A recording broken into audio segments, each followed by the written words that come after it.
Good afternoon. Welcome to this sixth edition of the IDEM Festival. We are very fortunate this year to have the artist with us.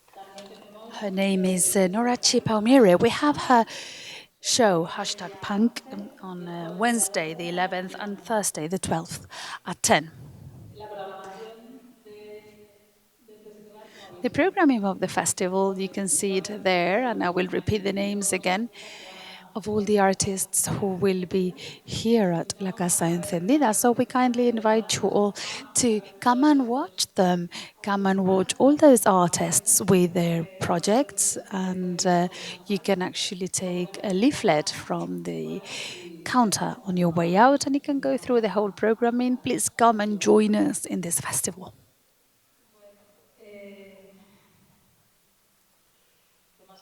Okay, what else did I want to say? Well, we have Nora with us, and we want to thank her for being here with us. So thank you, Nora. She is a choreographer, she's a performer. She also studied law. She lives in Brooklyn, in New York, and well, we could say that she is a bit European, almost fully European, because she is all over the place all the time, here and there, from one theatre to another, from one festival to another. So, yeah. And she's an artist, she's in high demand. Everybody wants her. And it's a pleasure and an honor to have her with us, to share with us her experience and her work. Nora's work is energetic and provocative.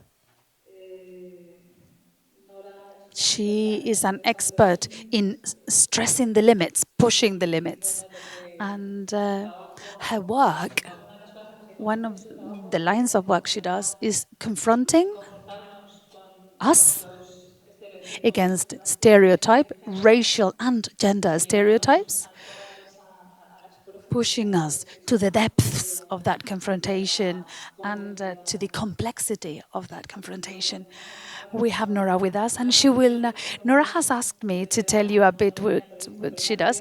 I hadn't planned, but she asked me to talk to you about how this invitation was sort of like developed, and here she is. This year is my first year as the curator of the IDEM Festival. When I was offered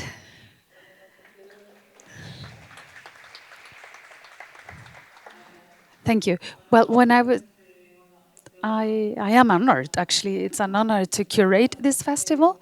And I started thinking who I should bring.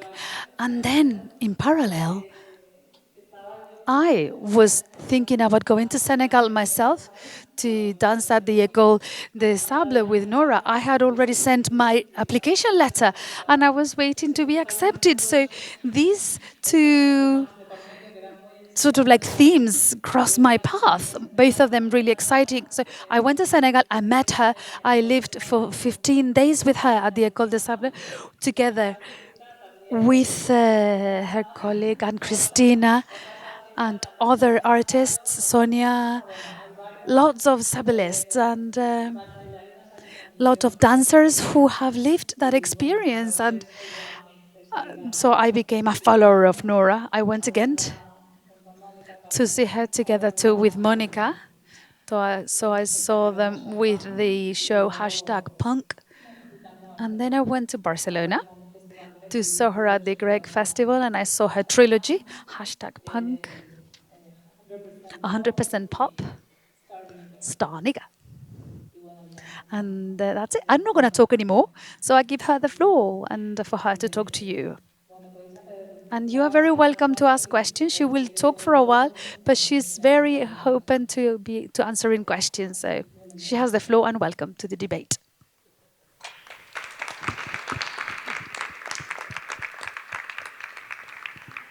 Amazing. It's such an honor to be here. I want to thank Marisa Lull, who is now become a provocateur, an advocate for my work, as well as a friend. It's an honor to know her.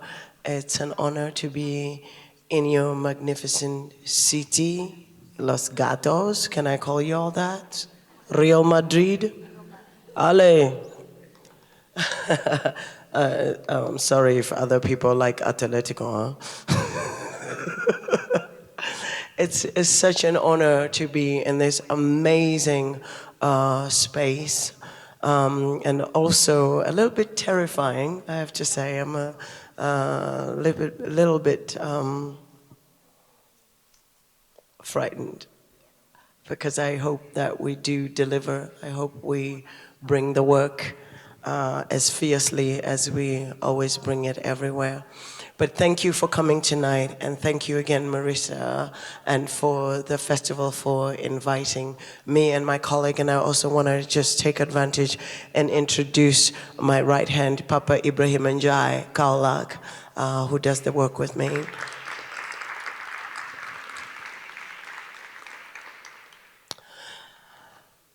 So I could talk about many things. There are so many things to talk about, but perhaps it would be easiest for me to talk about the work, to talk about the background of hashtag punk, which is the work you will see tomorrow and the night after. Hashtag punk, as in the hashtagging generation, you hashtag everything. So essentially with that title, I was hoping that everybody hashtags the fuck out of that. Okay, so it just rolls over into everybody's psyche, and I think in some ways it has done that. Punk, because the word punk is not only about the sound, which people attribute to skinny white boys, English boys, but also it's an old word going even before the sound, which just meant you were just wrong. If you're a punk, you were just wrong. It has other sexual connotation too. You're just a punk ass, you know. So it's a word that is loaded with some other polluting ideas, which I think is quite good for the sound, which is punk. I wanted to interrogate and use this kind of nasty word. Also, by the way, punk has become super commercial. It's no longer what it used to be in the 60s, 70s, where it was dirty, it was bad. Now everybody wears ripped t-shirts and it's hyper cool. That's not the punk that I'm interested in. I'm interested in the bad, in the margin. I'm interested in the punk that used to be scary, that nobody wanted to associate with. That if you punked somebody, this was a fighting stance. This would create, you know, something rather unpleasant. Punk, for me, is a refusal. I defined both the sound and the ideology as a refusal. That the skinny white boys did refuse. They could see that the future was essentially fucked up. I'm gonna be using bad language because I'm a punkster myself. We don't have to be nice and proper, or do we? Right? They could see that the future was getting more and more fucked up. It is, right? Yeah, let's go for it. And so they wanted to refuse some of the kind of the power that was going into state institutions, and they could see that they were not going to get jobs. And in the 60s and 70s is a collusion of certain things happening in England. The Commonwealth, the so-called Commonwealth, which is the British Commonwealth, India, Africans, the Caribbean, they're all being brought into London or to England to work as cheap labor. So punk is really a result of this urban kind of collision of the empire. with England. And so I'm interested in this understanding of how punk emerges. So it's not only a product of angry, skinny white boys who couldn't think their way into their future, but it is a collusion of the Caribbean, of Africa, and India. At the same time, you have the development of the sound clash, which, if you wanna, that's the black side of the do-it-yourself ethos, the do-it-yourself ideology. The sound system, the Caribbean, particularly Jamaican young men were repurposing speakers and using science and basically joie de vivre, intelligence, to repurpose objects and make them what we now consider a classic. Like, I don't know where we would be without the dub sound, without the science of reducing sound to just a bass line. You know, but these developments are happening at the same time, and they're not separate from one another. I mean, you can look at the specials, you can look at, you know, blacks and whites are in the same band. People are going from a dub session to a punk session.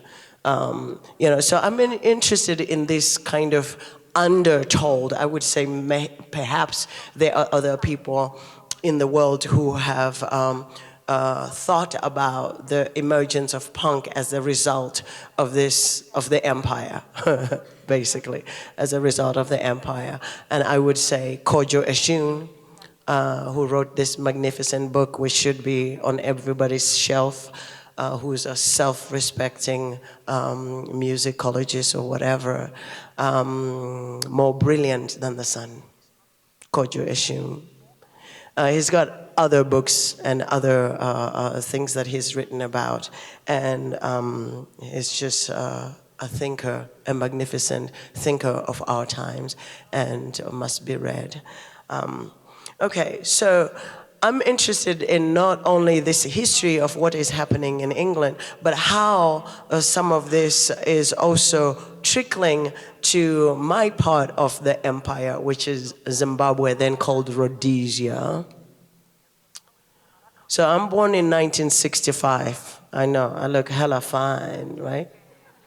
As they say in America, black don't crack.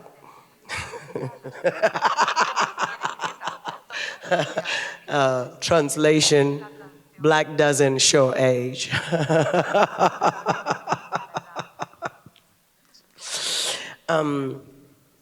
But in 1965, the Rhodesians, working on behalf of their queen, or against their queen, declare themselves independent and call themselves Rhodesia, whereas it was called Southern Rhodesia before that. Then it becomes Rhodesia. So I am born right at the time where, the settler colonialists are having a fucking good time, it seems. And then it is also the time when Chimurenga, the revolution in Zimbabwe, the second revolution, to refuse foreign rule, to refuse this invasion by foreigners, starts also about the same time. So I'm interested in how a kid, an African child, girl child, growing up in Mutare, then Rhodesia, is affected, influenced by this do-it-yourself aesthetic, do-it-yourself. I would say also, for the most part, most Africans I know are punks, even though they wouldn't probably use the word, because we are very good at doing it ourselves.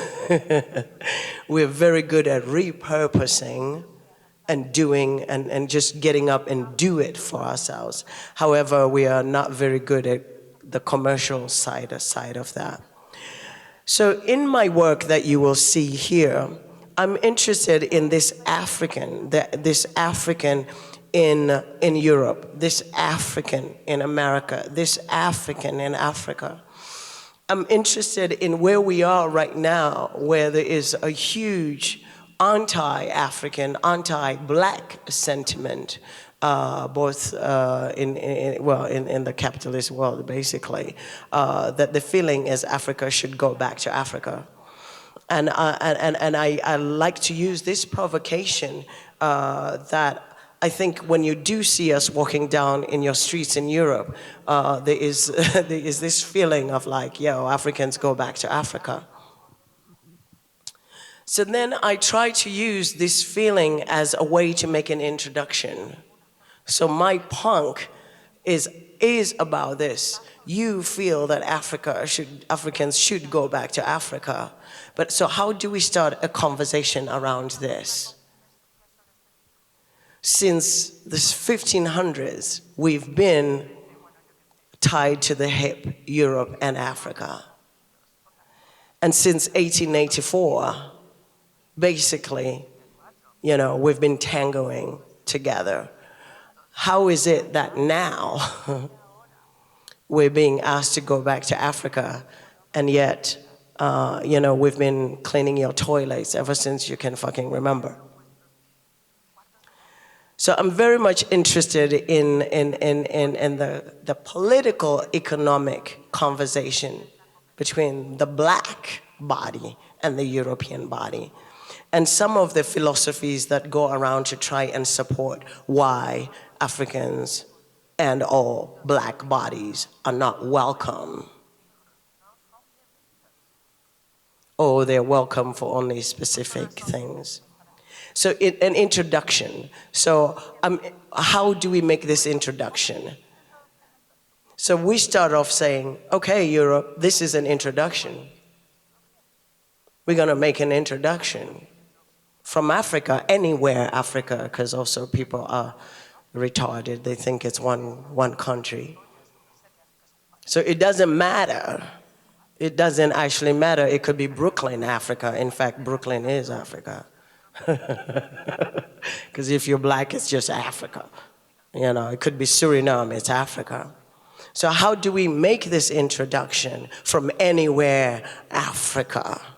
You know, and it keeps coming back. This is an introduction, but we can't ever get beyond trying to make an introduction. Like, you know, we don't get beyond the how do we make an introduction? So part of my #punk is this concern: how can we make an introduction? You know what you know, I know what I know. What I know is Europe owes me money. I'm interested, when I say this is an introduction, I'm interested in the question of reparations. Could it ever be repaired? How much? What does it cost for what had been stolen, taken, and continues to be stolen, taken from Africa and the black bodies? So this is an introduction, as I don't know how those motherfuckers were sent around at the Berlin conference in 1884, you know, the 15 European countries, they were like, okay, we're gonna scramble for Africa. You know, how they, hello, I'm Sir Churchill, la la la la la, I'm gonna take this river. You know, what was that kind of introductory session like? I'm interested, I'm very curious. So then I also try to pull into the conversation icons of the Western canon, the Western canon. And I consider Patti Smith to be very much entrenched in the Western canon.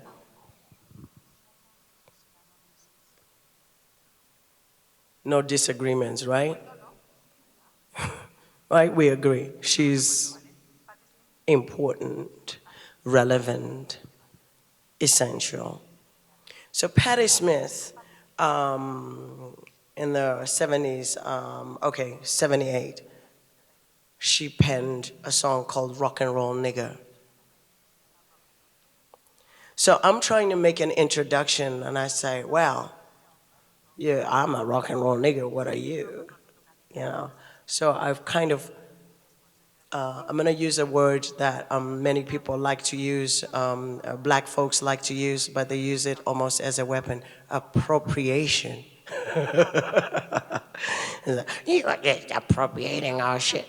Or at least in the Americas, this word is a fighting word. They're like, appropriation. So I perhaps appropriate, cite, maybe it's a better word, cite, a citation, Patti Smith, rock and roll nigger. And of course, she's also gotten into trouble many, many times around the word. I don't know which one is more troublesome, rock and roll or nigger. I don't know. But the combination of the two is perhaps kind of useful to also remember that there was a time when rock and roll itself was bad. And the word nigger continues to be a fighting word. And I don't use it lightly. So 1978, rock and roll nigger. And she has a refrain that says, outside of society, they're waiting for me. Outside of society. You know, kind of goes like that. They're waiting for me. So return back to the introduction. I'm a rock and roll nigger because, yes, I do feel outside of society, and I do feel that somebody is waiting for me. And I don't mean me, Nora Chipaumire, I mean all of us. Anybody who considers themselves to be in the margins and all trying to do or say the right thing, I am sure that somebody is waiting around the corner for us. And in that same poem slash song, she goes on to say, Jimi Hendrix was a nigger, Jesus Christ, and Grandma too. Jackson Pollock was a nigger. Nigger, nigger, nigger, nigger, nigger, nigger, nigger, nigger, nigger. Right? So of course I love that she conjures up, as I'm conjuring her up, citing her to kind of make my introduction to you all, to everybody, that she conjures up Jackson Pollock as well as Jimi Hendrix. What's there not to like? Right? What's there not to like?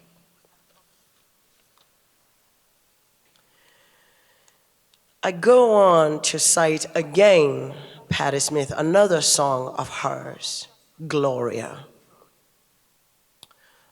which she wrote in 1975. In Gloria, she says, Jesus died for your sins, but not mine. So I take this text and I murder it. I murder it, kill it, in other words. I say, Jesus died for you, whitey, but not for me. Because when you met us, you brought either the Bible or the bullet. We had no prophet called Jesus. And I don't know, my fellow Africans, you know, they are gung-ho about Jesus right now. Christianity is big time. They're also gung-ho about Jesus' first cousin, the prophet Muhammad.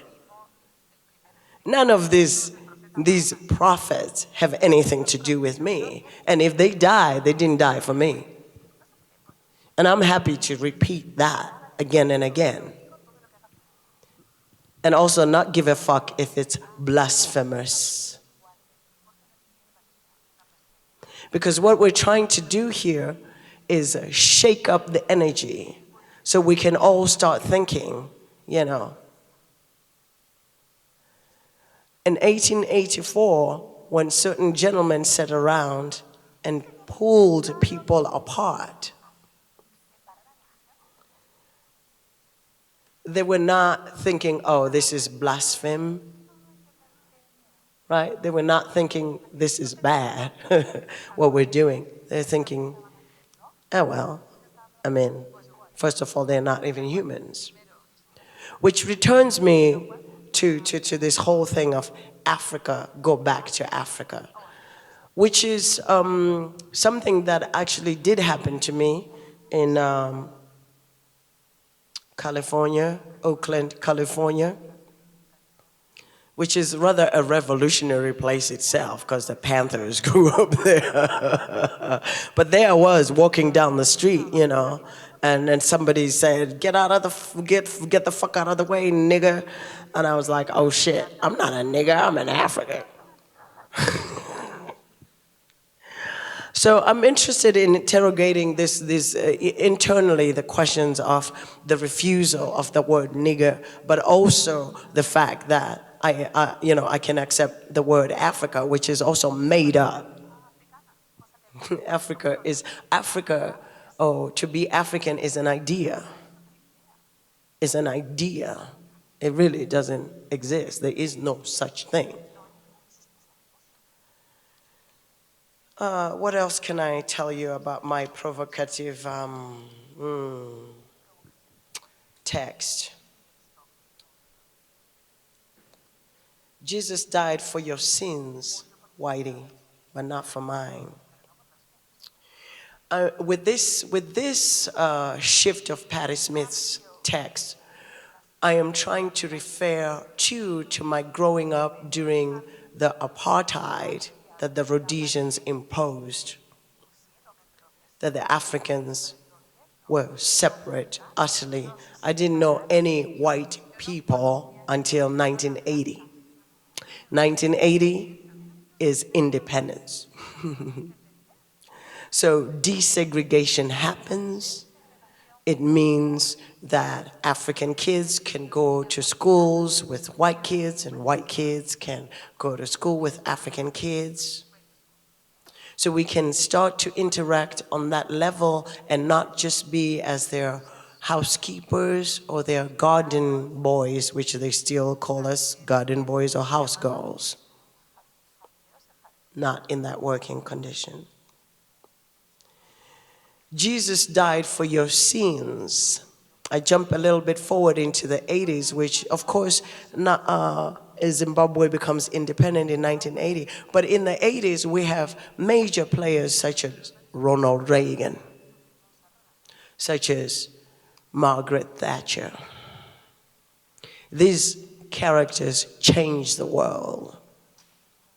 So whatever independence we thought we was getting in Zimbabwe was going to be immediately shaped by these two people, Mrs. Thatcher and Mr. Reagan. So Jesus did die for their sins, but not for me.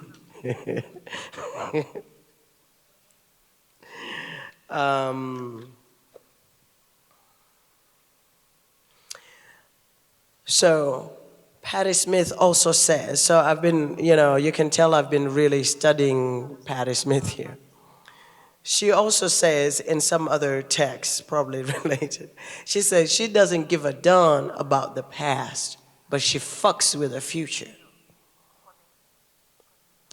I say, okay, I give a damn about the past. Because whether it's the 1500s or the 1600s, when the Portuguese, and some of you Spanish, you played a big part in this navigation of the seas, discovering new worlds. Courageous motherfuckers, that's all I can say. But I give a damn about the past, because that past has formed this character. Could we even imagine if there wasn't this clash between Europe and Africa and the subsequent buying and selling of black African bodies? So I do give a damn about the past. I also give a damn about the present. Whichever present we're talking about, it could be crocodile presence. I don't know if you know what I mean by Mr. Crocodile. But I also fuck even harder with the future. No idea who the crocodile is? The crocodile is the current president of Zimbabwe. The past one who died, God rest his peace, 2-3 days ago, was called Bob, the dictator. The current one is called the crocodile, Mr. Mnangagwa. So I do give a damn about the present. We do have to care about it. I do have to care. We all do have to care. But I'm gonna fuck even harder with the future, Miss Patti Smith.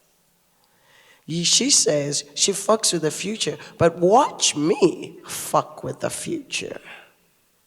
Because I do believe that Africa is the future, in spite of everything. Africa is the future. We have the technologies and the understanding. When you're all trying to save, gorillas and all elephants, I think we should be saving humans.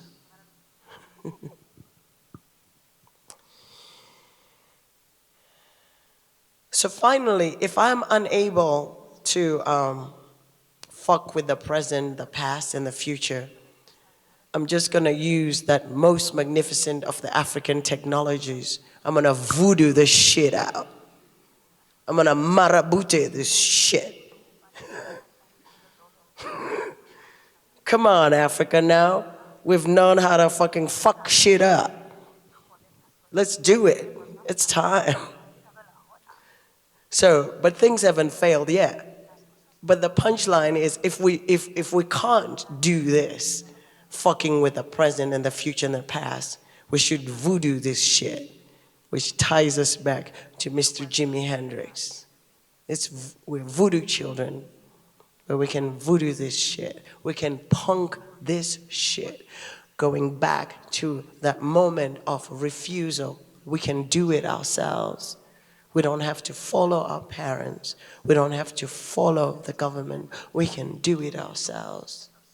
So punk, #punk, is a refusal, is an attempt to make a manifesto that says people of reason, a better reason, we can do this.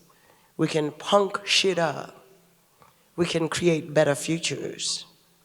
And let's do it. Let's do it. Let's do it. Maybe I'll stop there. Is that all right?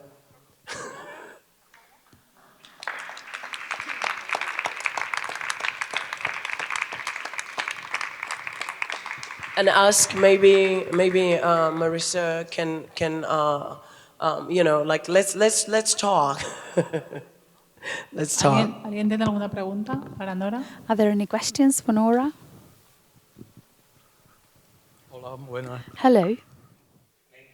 I love that an artist like you is doing politics, because artists today don't do politics, and I love that. You are a great artist doing politics. A question. When you are performing, what's the difference if you are performing for an African audience or a European audience? Is there any difference in your performance? That's a great question. Thank you. And thank you for calling me a great artist.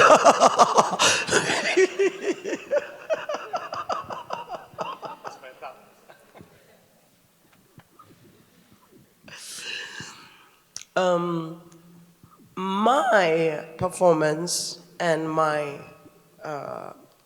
team. So Papa Ibrahim Njai, and we have a punkster, Dave Gagliardi from New York, who plays guitar. Our performance wants to stay the same regardless of the audience. However, the audience is shifting. Of course, as living organisms, we are touched by how the public is reacting. The African audience listens physically. They don't, you know, if things are good, they react. Which I think is a listening that is kinesthetic, that is muscular listening. If it's bad, they fall asleep or they leave. The complete opposite of a European audience, which wants to listen sitting still, if there's any gesture, and then there's applause at the end. I actually think these are very, very weird differences. I think most Europeans would like to be free of this stereotype. I love stereotypes. Would like to be free of this stereotype because you have muscles, you can feel, you can think.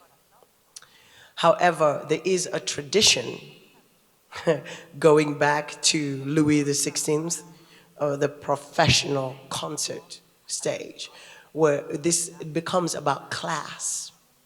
So that the people who are going to consume concert art were the bourgeoisie, right? And they could do no better because they were basically inactive and they continue to be inactive. They don't exercise, they don't do anything.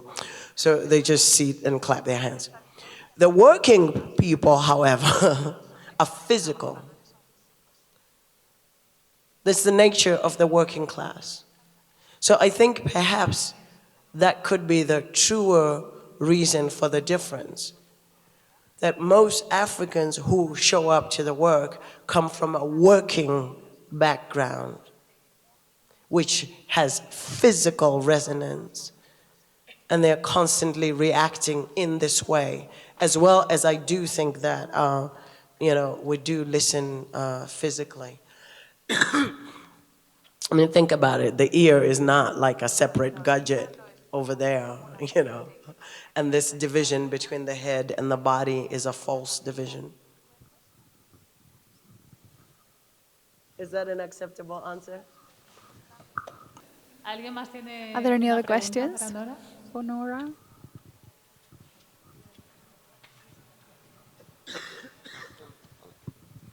Hola. Hello. I would like to ask you if you think that through art, physical art, such as your art, you can change minds so that minds understand what we go through, Afro Americans or Africans. Because I am an artist and I try to do it on stage, but often I have the feeling that they don't understand. They just don't understand seeing a black body doing things. And I don't know. It's just a question. As a young artist. You can't be pessimistic as a young artist.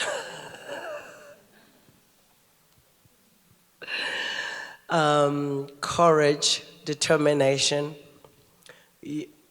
art for life, not for this moment or to be a celebrity.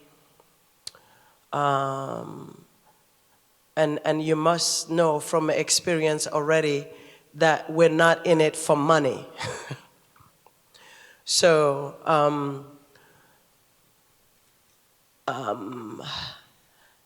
I think the contrary, that there is actually an understanding.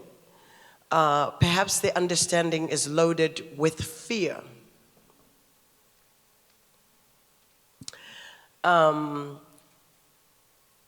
I come to Europe knowing that Europeans have some understanding or an imagination of the black body.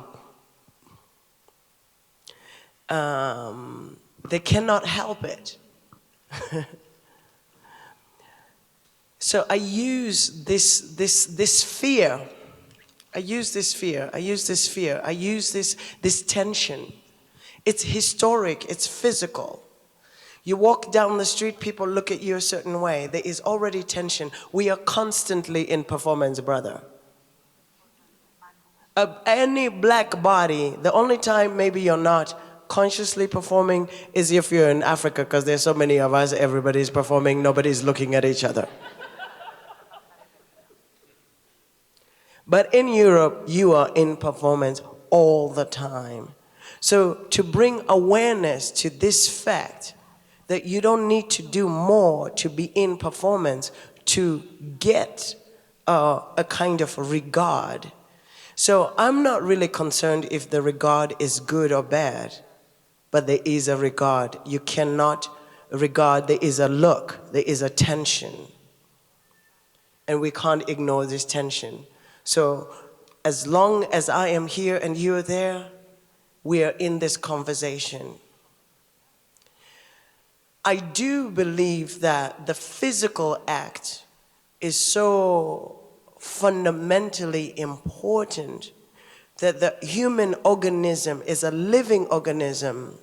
So this maybe shifts me to talk about the practice and the process that we do as a daily practice to protect and build our bodies.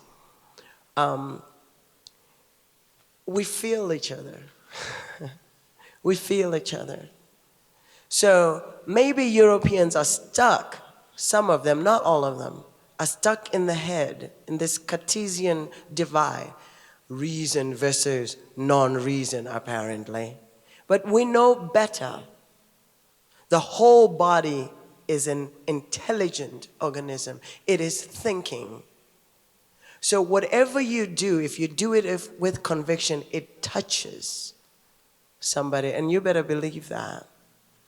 It may just touch them in the way that they didn't expect or you didn't expect. The human body is powerful, and that's why it's so regulated.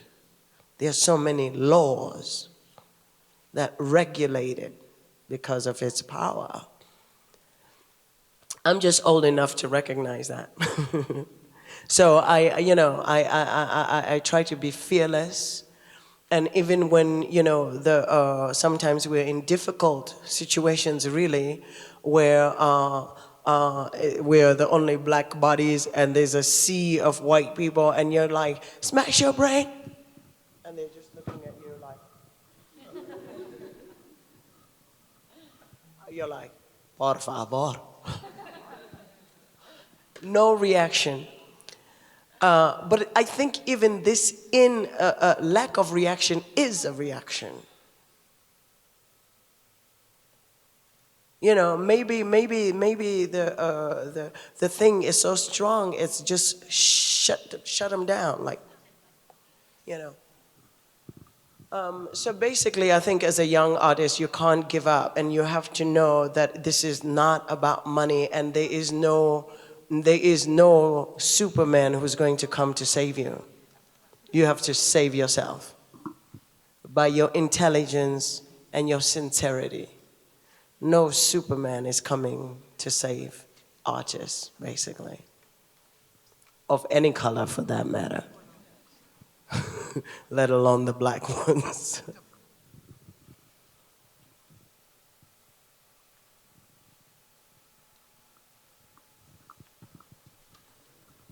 Hello. I was wondering,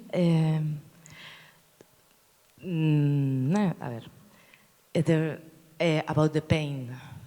I mean, suddenly I get super surprised how to handle pain and humor. It was this relationship around pain and humor, around bodily pain. I mean, completely this of I'm a dancer, it hurts in the sense, but the pain that also, that pain, it's cellular, but it's also the pain. I don't know, the pain. The pain. And, yeah, and humor. I don't know. There is something. I think I understand in this way. I don't think maybe I understand fully, but I think Richard Pryor Do you know who I'm talking about? Richard Pryor. Google him, y'all. Richard Pryor, who's perhaps one of the greatest comedians, Barnard, the pain and the humor. We have to lace the pain with humor. And I would take humor to mean love. That the opposite of pain is love. We can't do this without love. It's because we love so much. And we feel so deeply the pain. But they're kind of inseparable. It means you're living, you're feeling. There are people who have no sensibility. You can nothing. If you feel the pain, you are living. The organism is a living organism. You know, like the plants, you know, if you don't water them, it's the same thing. This is a living entity. For some of us, we go out into the sun, we make vitamin D. I'm telling you. Right? It's living, and you feel the effects of the lack of the sun, in fact.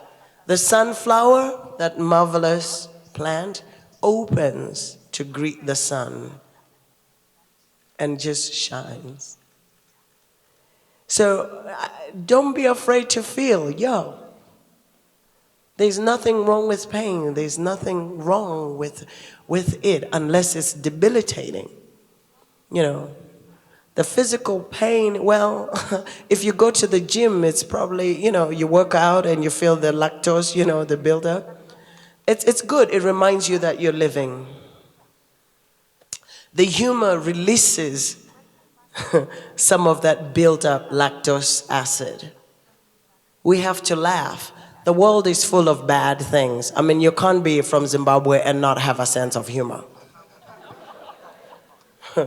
You can't be African and not have a sense of humor. You can't be queer and not have a sense of humor.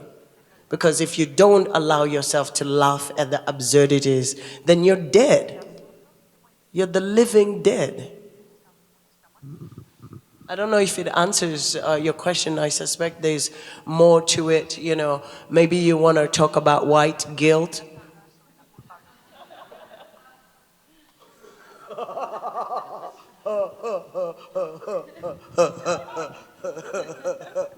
Well, feel it.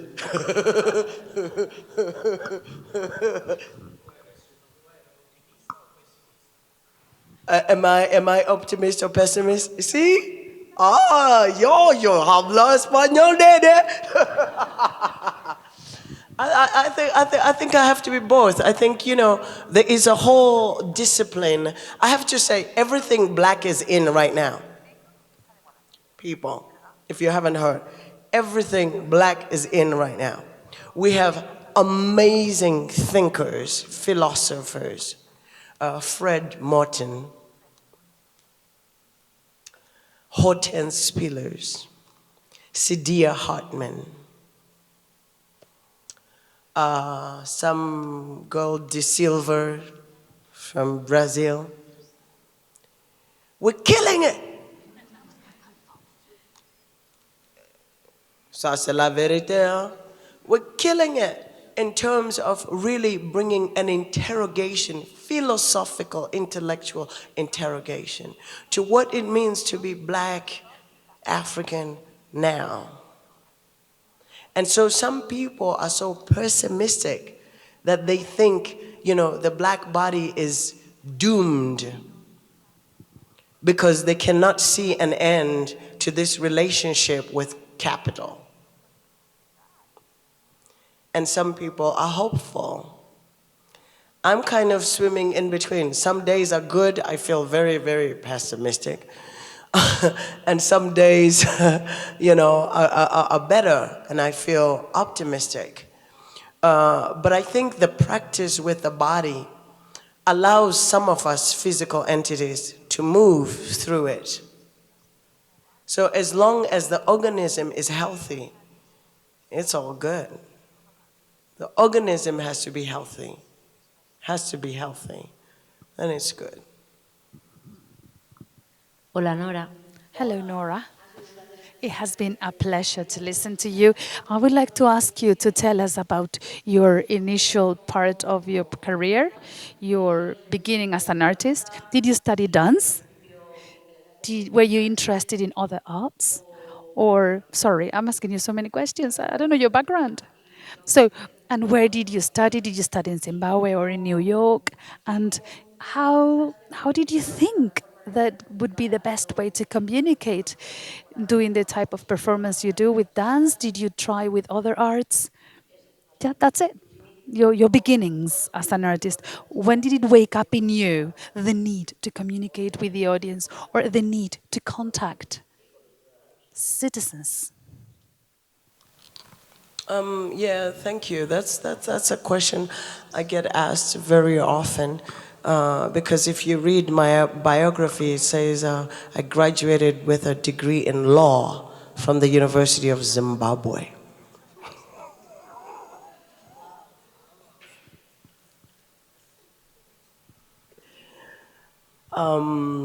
So how do you go from law to these kinds of advocacies, which I do consider the work that we do advocacies. We're advocating for an end of the world as we know it and a beginning of another world. How did we get here? How did I get here? I think a typical, if you look at many African artists, including my brother here, we don't come from what you would consider in the West programs. We don't study. We don't go to art schools. I mean, dance classes. What is that? We don't. Most African artists who are working in the scene do not have this kind of classical European background, and I would be similar to Salia Sanu, the Burkinabe, was a policeman. I'm telling you, we all come from, but what we have in common is the fact that our cultures are physical and celebrate physical expression. So we are never dissuaded from the physical expression. So I knew how to dance from the day I was born. And only now, as a serious researcher, sorry, Concha, you're too loud in my ear.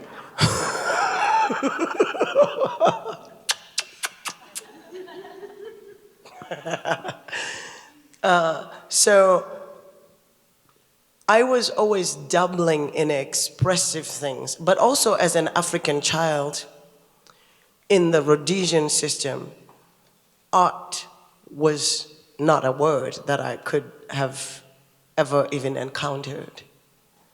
None of my parents, it seemed to me, were artists.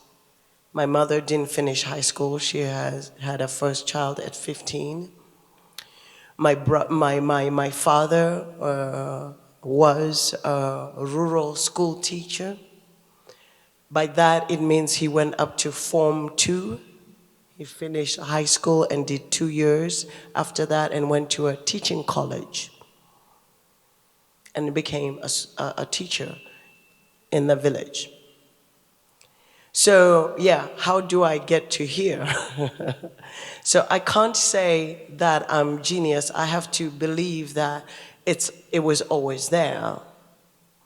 However, the trajectory into law school taught me how to think.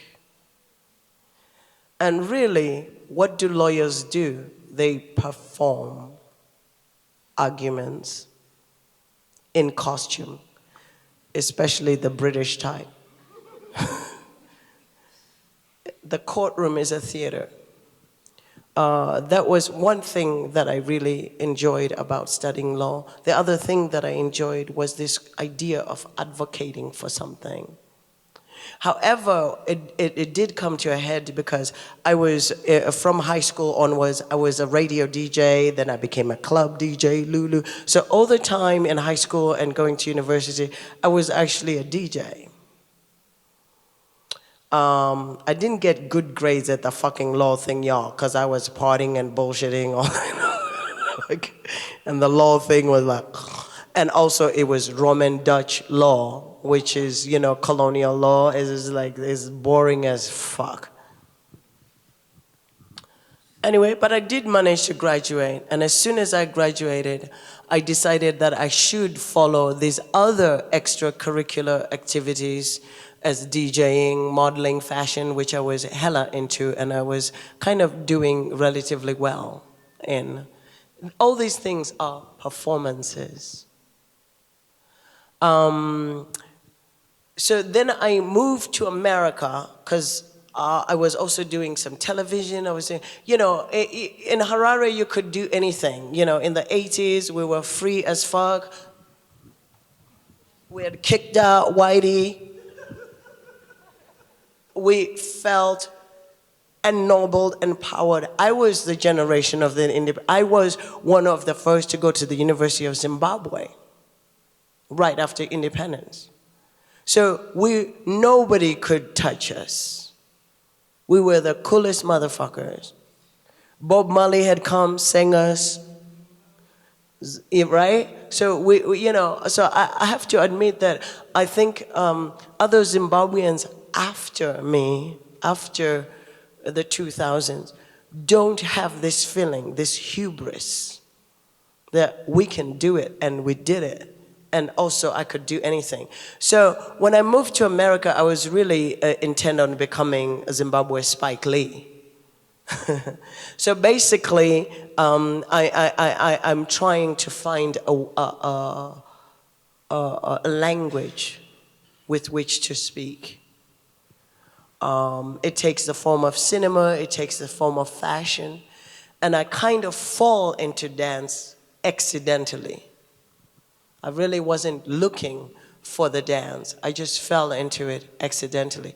But because I was really kind of good at dancing, and the first class that I took, kind of just as a way to do exercise, was a Martha Graham class. I was like, Lord, shit. Contract, release, contract. And then I kept asking, so when are we gonna dance? We've been contracting and releasing for hours. Can we dance now? So in this question, are we ever going to get to the dance? I was already asking a super, super critical question that goes to the heart of who I am. You know, if you call this dance and I'm not feeling it, what is my dance? What is my dance? But I liked Martha and Doris and all these other, the moderns, the women who created the American dance. I liked them for this reason. A, they were women. I think women can. And two, I thought, what are they really saying? They're expressing their inner landscape. Wow. This is why I wanted to make films and be like Spike Lee. I want to express my inner landscape. So that question led me back to Zimbabwe to find my dance. Yeah, that's how we get to here.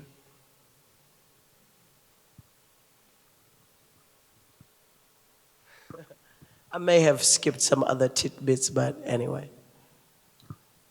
¿Alguna pregunta más o ya lo dejamos aquí?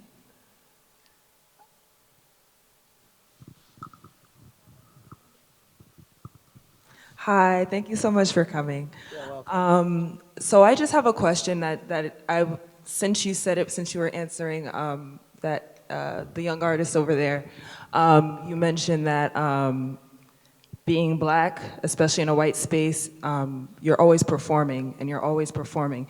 And that is something that I relate to so much, and I kept thinking about it, and it's something that is exhausting to me. I've been living in this country for 5 years.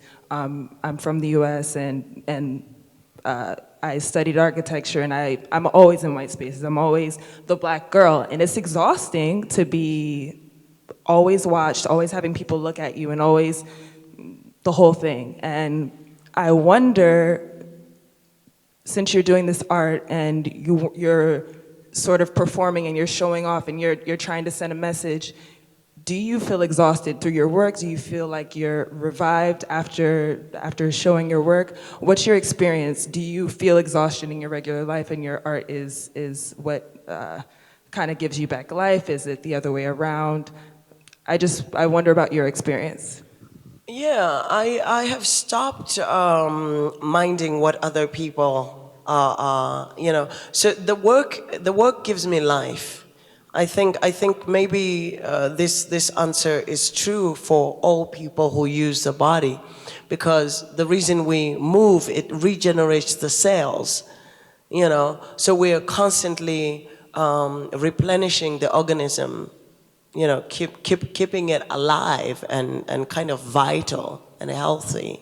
So the work is life-giving.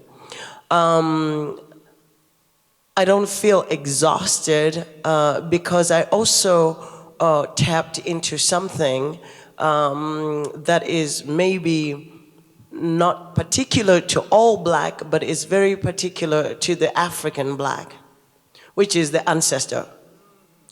That's my prophet. Call that motherfucker all the time. I don't do this work alone. I think it would be maybe exhausting to not conjure up this animist space of like, I'm not alone. And so therefore, I'm always protected.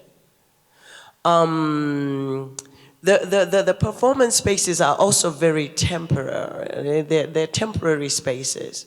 We don't have to sit in them for 5 years. We're here for 3-4 days and then we move on to the next. So everything is constantly shifting. And the places that we do call home, between Brooklyn and Harare, they are super black. So there is less of an exhaustion there. What is exhausting is trying to cross the border. I think we feel very exhausted there and very much, what's the word, like the profiled. So sometimes we play up that profile too. Like, what, you just picked me out because I'm black? And try and enjoy some of the bullshit, basically, and not take it too hard. But I'm also running with some serious motherfuckers who've got my back. We've got each other's back. So we're like, we're beyond a tribe. We're the mafia. So I would say, yeah, maybe we are less exhausted because, we go like this, this together, this separate, this together, and that this becomes, that's the propaganda, right? Yeah, so I would say maybe these are some of the ways that we are constantly trying to find to protect ourselves, sustain, we laugh about everything. The team is international. There are Jews, there are Africans, but there is this concept of solidarity. Some people who are Jewish read as white, and they're also kind of assaulted sometimes, like, how can you put up with this? And they're like, how can you not put up with it? So I don't know if that answers your question, but I'm 54 years old. Do I look it? I'm having a fucking good time.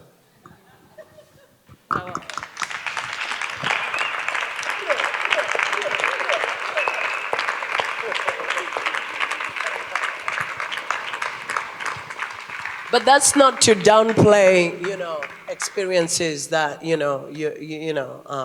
I really do acknowledge the fact that we're constantly on the go, allows us to surf over some serious issues that happen when you're settled. Thank you, Nora.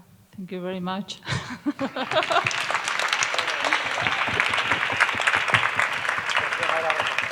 Thank you. Thank you, everybody.